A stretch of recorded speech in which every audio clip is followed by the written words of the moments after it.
At our family's New Year's Eve dinner on December 30th, my dad pushed himself up from his chair, glass already half empty, and fixed his eyes on me.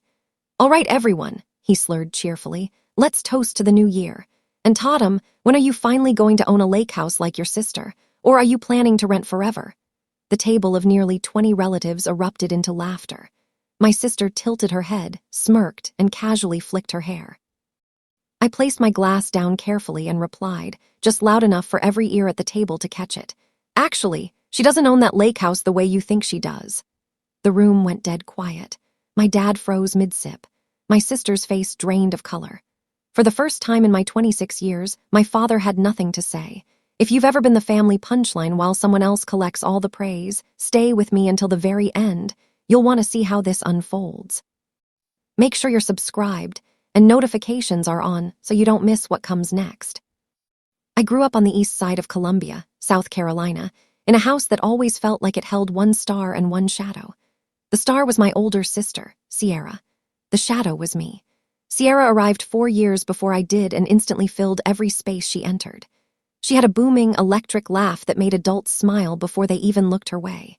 She instinctively knew when to hug, when to pout, and when to throw her arms wide and command attention with a story that pulled everyone in. My father, Gerald, adored that performance. My mother, Diane, stayed right behind him applauding.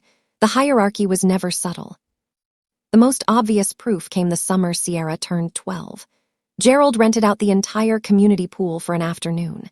He hired a DJ, ordered a 3-tier fondant cake with edible gold flakes, booked a photographer, and invited her entire middle school class along with half the neighborhood. There were custom balloons, rented lounge chairs, and a snow cone machine that never stopped running. I was 8 years old. My birthday came 3 weeks later. I got a plain Walmart sheet cake with plastic roses and 8 candles. Gerald handed me the knife and said, "Cut it fast, Tatum. Don't steal attention from your sister's big weekend." I blew out my candles under the harsh kitchen light while Sierra's friends were still shrieking and splashing next door. That afternoon taught me exactly where I ranked in my own family. The pattern repeated endlessly in small, quiet ways. When we moved houses, Sierra claimed the larger bedroom even though I was older. Gerald's explanation was simple. "Sierra has more personality. She needs room to breathe." I was assigned the narrow room at the end of the hallway with a single window that stared straight into our neighbor's brick wall. I never complained. Complaints earned me the label jealous.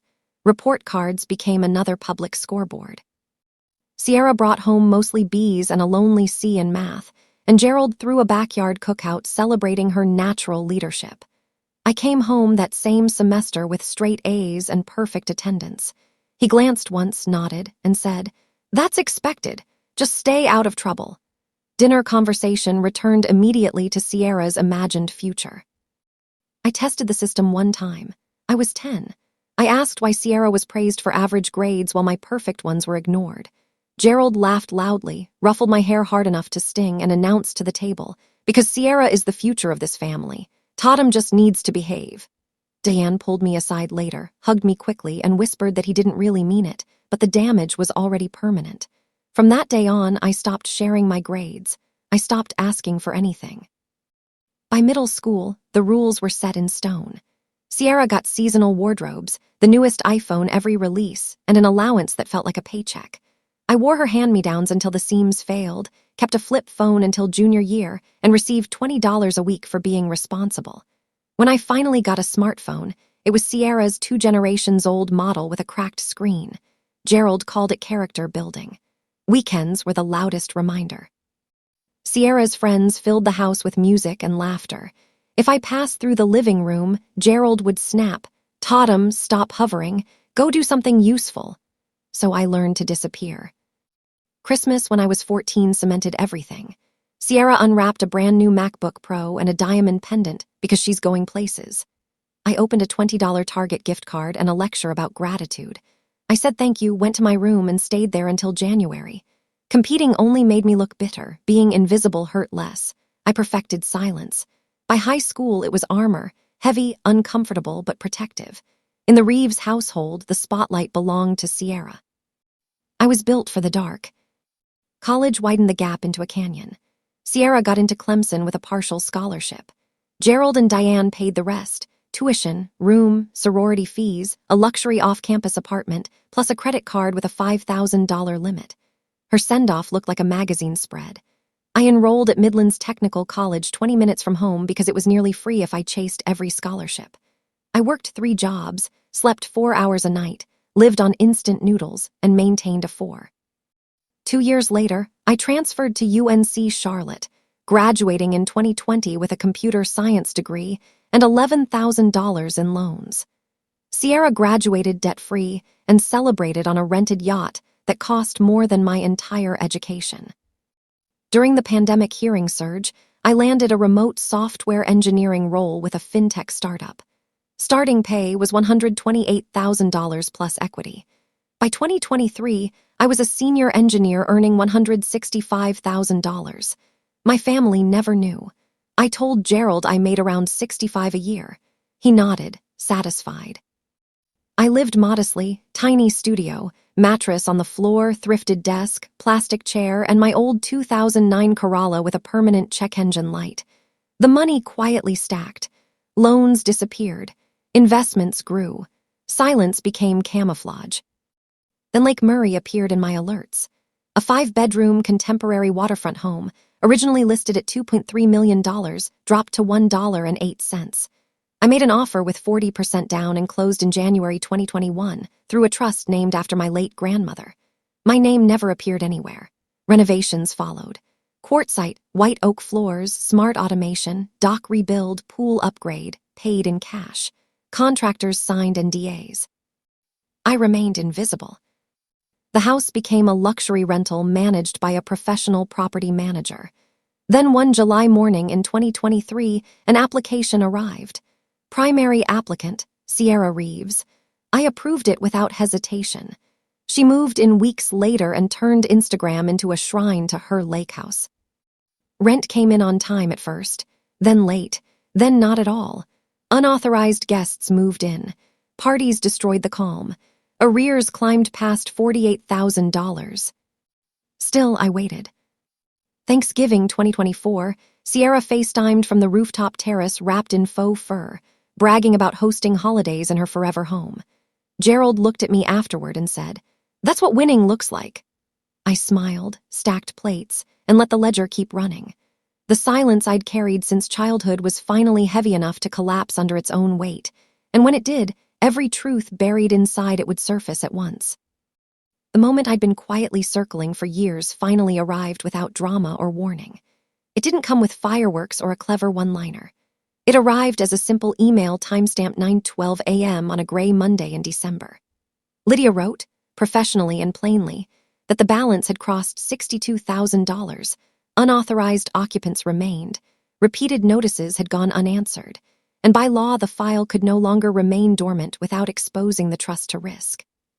She asked for written instruction, eviction or formal demand.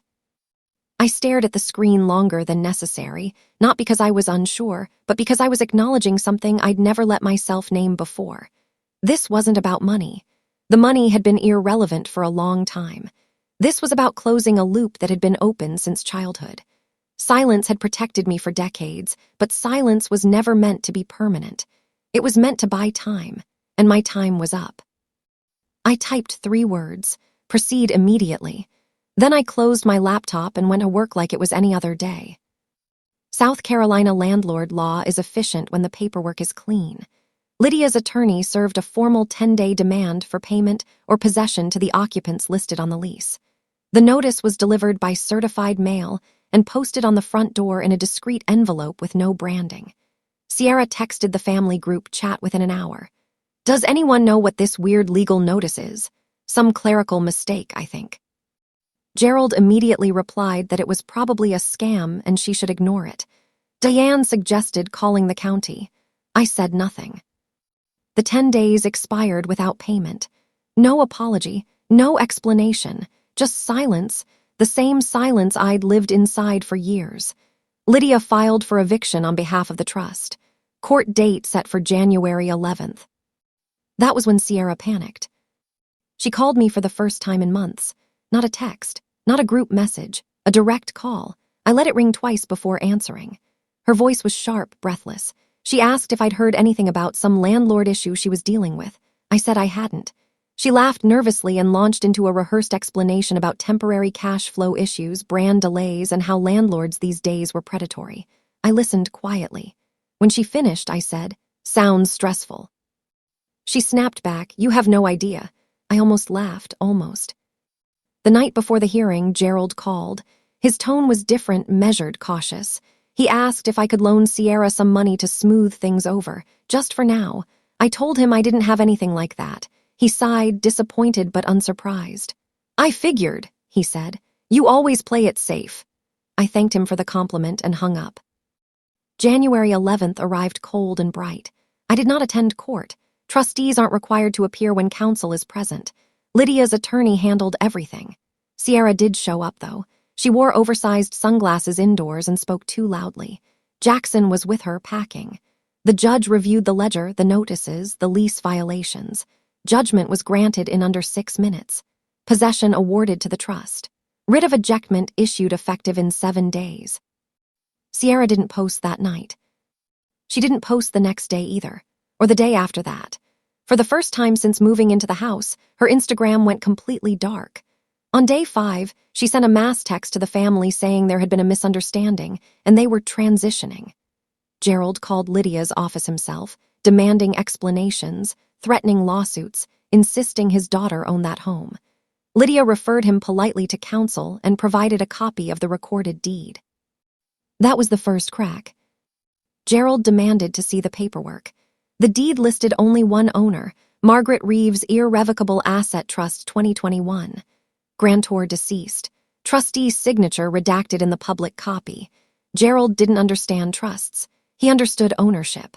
And according to every official record, his golden child had never owned anything at all. He called me again. This time his voice shook. "Do you know anything about this trust?" I paused, not for effect, for honesty. Then I said yes. The silence on the line stretched so long I wondered if the call had dropped. Finally, he asked whose trust it was. I told him the truth, my grandmother. He scoffed, said she never had that kind of money. I didn't correct him. Money was never the point. Authority was. The eviction happened quietly on January 18th. Sheriff present. Locks changed. Personal property removed and inventoried. Jackson vanished. Sierra watched from her car, mascara streaked, filming nothing. The dock lights went dark that night for the first time in 3 years. The family dinner that followed was nothing like the ones before. We gathered again on December 30th, same table, same glasses, no jokes, no toasts. Gerald avoided my eyes. Sierra arrived late, thinner, quieter, dressed plainly. When Gerald finally spoke, his voice lacked its old confidence. He cleared his throat and said something about family being family. Then he looked at me. That's when I set my glass down. And for the first time in my life, I didn't let silence speak for me. The words didn't come out loud at first. They lined up behind my teeth, heavy and unfamiliar, waiting for permission I'd never given them before. Everyone at the table was watching me now, the same people who'd laughed when I was small, who'd learned to expect nothing from me except compliance. Gerald's hands trembled slightly around his glass. Diane's eyes moved back and forth between us, already bracing for impact. Sierra stared at the table, jaw tight, refusing to look up. "I've known about the trust for years," Gerald finally said, voice strained. "Your grandmother never told us anything like that." I nodded. "She didn't tell you on purpose." That landed harder than shouting ever could. Diane sucked in a sharp breath. Sierra's head snapped up. Gerald stiffened. I continued before anyone could interrupt me, because interruption had been the family sport for as long as I could remember. "She didn't trust you to manage it. She trusted me," I said calmly. "She made me successor trustee before she died. Everything you just watched fall apart." It was never Sierra's to begin with. Gerald's face flushed red, then pale. "That house was owned by the trust from day one," I finished. "Sierra was a tenant, a non-paying one." Sierra finally spoke, her voice cracked, high and sharp. "You let me move in, you let me think." "I didn't let you think anything," I said. "You assumed, just like you always do." The room felt smaller. Diane whispered my name like a warning. Gerald slammed his glass down hard enough that the liquid sloshed over the rim. "So this was some kind of lesson?" he demanded. "You humiliated your sister." I met his eyes without flinching. "No, I stopped protecting her from consequences. There's a difference." Silence followed, the kind that presses on your ears. I realized something in that moment. This silence didn't hurt. It didn't crush my chest or make me want to disappear. It belonged to me now. I had earned it. Sierra pushed her chair back abruptly. "You've always hated me," she said, tears streaking down her face. "You've been waiting for this." I shook my head slowly. "No, I've been surviving you." She left the table then, grabbing her coat, heels echoing down the hallway that had once led to my narrow room with the brick wall view. The front door slammed. No one went after her. Gerald sank back into his chair, suddenly looking older than I'd ever seen him. "All those years," he muttered. "All that money, and you said nothing." "I learned early that saying nothing was the only way to be safe," I replied. "You taught me that." Diane reached for my hand, tentative. "Why didn't you tell us?" I considered the question carefully. "Because you never asked who I was, only who Sierra was becoming."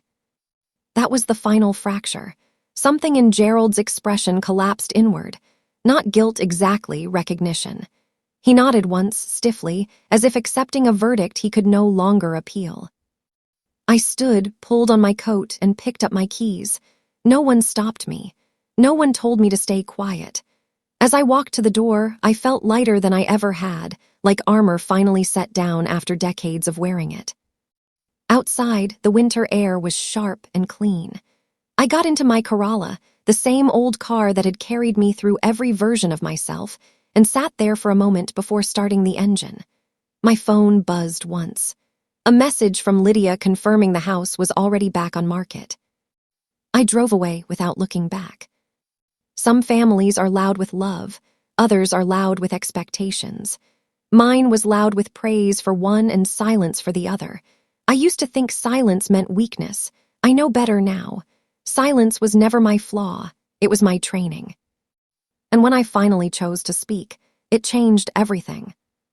The days after that dinner were strangely quiet, not peaceful, just hollow. The family group chat went dead.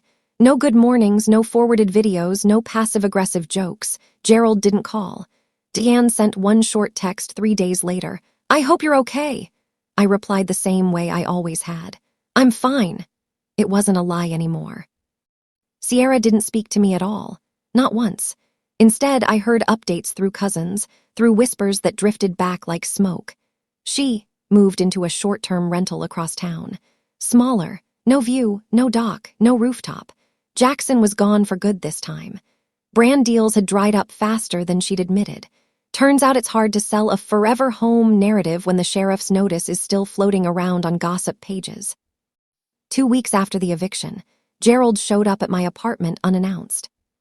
Same old Corolla sat in the parking lot, same peeling paint, same story on the outside. He knocked twice, hard. When I opened the door, he looked uncomfortable in the narrow hallway, like a man who'd stepped into a space he'd never bothered to imagine before. He glanced around, bare walls, simple furniture, no signs of the wealth he'd never thought I had. "So this is it?" he asked. "This is it," I said. He cleared his throat. "I read about trusts, been doing some research." I waited. "You could have helped her," he said finally. "You had the power to fix it." I leaned against the doorframe. "I had the power to continue it. There's a difference." His jaw tightened. "She's struggling." I nodded. "So did I for years. You called it character." That landed. I saw it in his eyes, the slow realization that there was no argument left that didn't collapse under its own weight. "She's your sister," he tried one last time. "And I was your kid too," I said quietly. That was it. No yelling, no apology. Just a long silence and a man realizing too late that the child he ignored had grown into someone he couldn't control. He left 10 minutes later. Spring came. The Lake Murray house went back on the market, this time quietly, properly. New tenants. Clean slate. Rent higher than before. The trust didn't flinch.